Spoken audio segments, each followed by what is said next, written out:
బ్రాహ్మణ బంధువుల యొక్క పూర్తి స్వేచ్ఛా సహకారాలతో వారి యొక్క కార్యనిర్వహణతో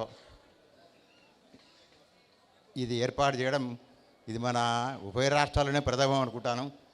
తెలంగాణలో ఈ మధ్య కనపడుతుంది, కానీ మన ఆంధ్ర రాష్ట్రం వరకు మాత్రం ఇదే ప్రథమం. ఇంతమందిని సమీకరించడం, ఈ సమీకరించిన వాళ్ళకి సరి అయినటువంటి సౌకర్యాలు కలిగించడమే కాదు, మన అనుకునే వాళ్ళం ఒకరు ఉన్నాం, మన వాళ్ళు ఉన్నారు, మనం ఈ పొద్దు కాకపోయినా రేపైన పైకి రాగలమనేటువంటి ధైర్యాన్ని విశ్వాసాన్ని కల్పించినటువంటి కోనూరు సతీష్ గారికి, రాజశేఖర్ గారికి, మిగతా పెద్దలందరికీ కూడా మనం హృదయపూర్వకంగా ధన్యవాదాలు చెప్పాలి.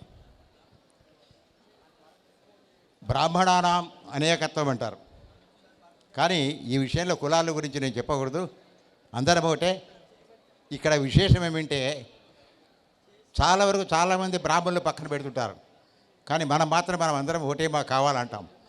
మనం కావాలనే సిద్ధాంతాన్ని ఊరుకోరు చెప్పలేం కాబట్టి మాకందరూ కావాలనే సిద్ధాంతాన్ని, బ్రాహ్మణుల యొక్క మూల సిద్ధాంతాన్ని కూడా ప్రజల్లోకి తీసుకుపోయినటువంటి కోనూరు సతీష్ గారికి, మిగతా వాళ్ళ మిత్రులకందరికీ కూడా నా హృదయపూర్వక ధన్యవాదాలు. నేను ఒకటే కోరుతాను, ఛాన్స్ చెప్పి చెప్పదలుచుకోలే. ఎవరికి చావు ఒకసారి 2 సార్లు రాదు, ఒకేసారి ఉంటాం, ఒకేసారి పోతాం.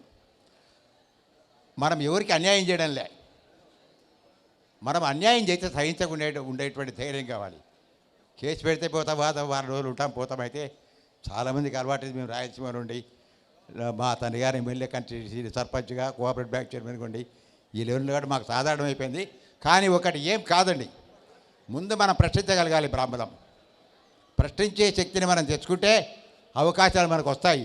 ఇలాంటి పెద్దలు మనకు తోడుండి వీళ్ళకి ఆశ్రయించుకున్నప్పుడు మనం కొద్దిగా మేలు జరుగుతుంది.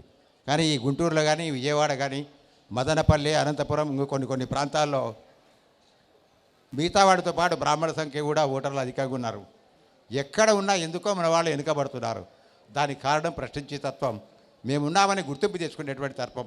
అవి తెచ్చుకోవాలని కోరుతూ ఈ అవకాశాన్ని కల్పించినటువంటి అందరికీ కల్పించి, అన్ని మతాల వారిని, అన్ని కులాల వారికి కూడా అవకాశం కల్పించి బ్రాహ్మణులందరినీ ఒకే విధంగా చూస్తారా, అందరికీ సహకరిస్తారనే భావానికి కట్టుబడినటువంటి కోనూరు సతీష్ గారికి, మిగతా వాళ్ళందరికీ మరొకసారి ధన్యవాదాలు తెలియపరుస్తూ విరమిస్తున్నాను.